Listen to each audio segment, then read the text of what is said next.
Good evening, ladies and gentlemen. Welcome to tonight's class. Tonight we are studying Parashat Acharemot and Kedoshim, and we're studying the holy ribs of Shimshon, Pincus. May his great memory be upon us.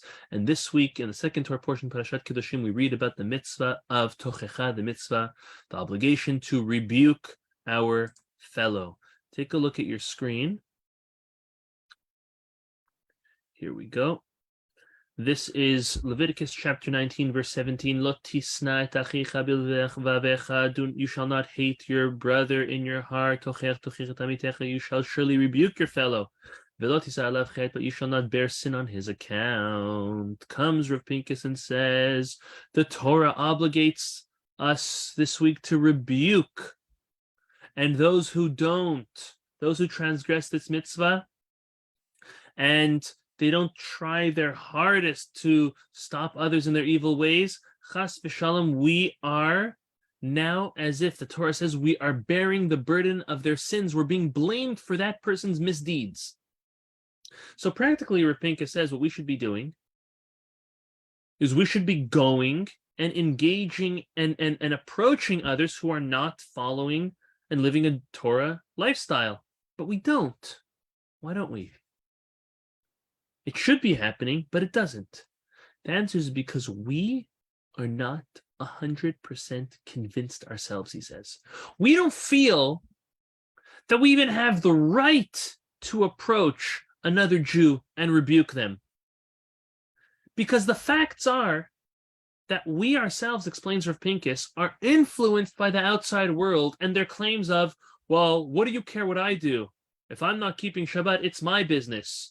You with your beliefs, me with my beliefs, it's a free world.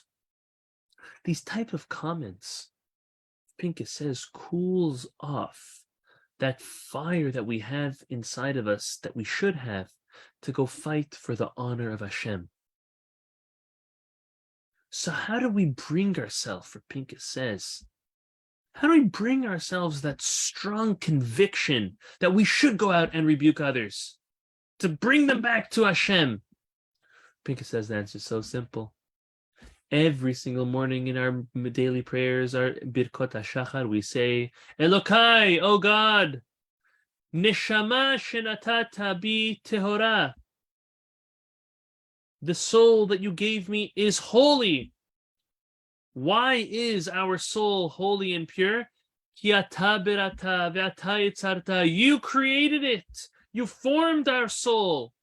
The soul is from God. And then you deposited it in our bodies like a collateral just for us to guard it. With that fact, it isn't even a question in our minds if someone should be keeping Shabbat or not, should be keeping Kashrut or not, should be learning Torah or not, should be doing mitzvot or not. Because of course, it's obvious. The only way to safeguard our neshama, that peace of God that we have inside us, is to keep Shabbat.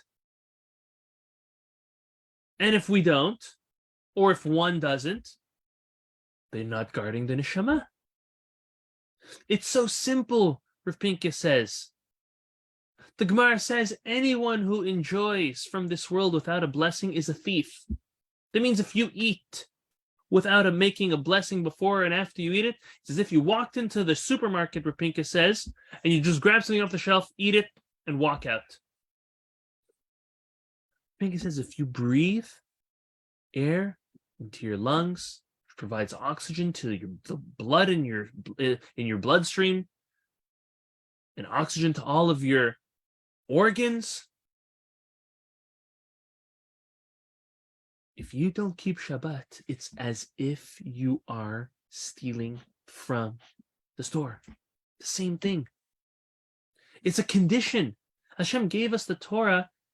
He gave us the neshama. The following the Torah is the way to guard our neshama. Anything short of that is just like stealing from God. Rav Pincus says we have to sharpen these facts over and over in our minds, that our neshama belongs to Hashem. We're just the keepers. Without Torah and mitzvot, we're thieves. After this becomes a reality to us, Rav Pincus says, then we have the right to go rebuke those who don't know or don't know yet. Once our emunah is strong, we should have the courage to go and rebuke others l'shem shamayim, for the sake of God. But again, it's important, and I stress that it all depends on the time, the place, and the method we go and rebuke another person. So we always have to rebuke when they're susceptible, when they're open to listening, in a sweet way, in an educated way. Certain people need a story, certain people need to be spoken to directly. Everyone needs a special way, but we only are allowed to rebuke when the other is going to listen, to heed our words, and actually make a change. So Pincus says, once our emunah is ironclad, then we can go and fulfill the mitzvah of tochecha. May HaKadosh Baruch Hu bless us to work on our emunah so that we can go fulfill this mitzvah of rebuking others in a positive way, in an encouraging way to fulfill Torah and mitzvot. One last thing Rabbi Pincus says, completely another topic, just 2 verses after this one. The Torah tells us this week about the mitzvah of shatnez, the mitzvah of not wearing a garment that has wool and linen mixed in. And Rav Pincus has a very short concept, but very, very important, beautiful thing, to just an eye-opener, that as Jews we have specific clothes. We have 3 different sections or unique ways of clothes. Number 1 is just being dignified, tzniut, dressing like a mensch, dressing properly, not following the latest trend and fashion all the time. Number 2 is to avoid prohibited clothes, such as shatnez. And 3 is clothes of mitzvah, like tzitzit, talit. There's mitzvah involved over there. Many people think clothes are just an exterior, unimportant aspect of a person. But the truth is, Rav Pincus says that the way a person dresses holds a very important part of their avodat Hashem, of their service of God. The nature of clothes, yes, primarily was to protect the body from cold, from rain, from sun, from heat. But they also provide spiritual protection. One who dresses like a punk is going to act like one. One who dresses like a mensch is going to act like one. The way a person dresses influences their deeds, their speech, and even the people they hang around. So it's very important to, again, remember these 3 concepts, 3, categories of clothes. Just dignified, number 1. Second is not to wear anything that's prohibited. And 3, incorporate something that is a mitzvah of clothes. For example, tzitzit. HaKadosh Baruch Hu bless us that our clothes will always be clean, beautiful, sharp, proper.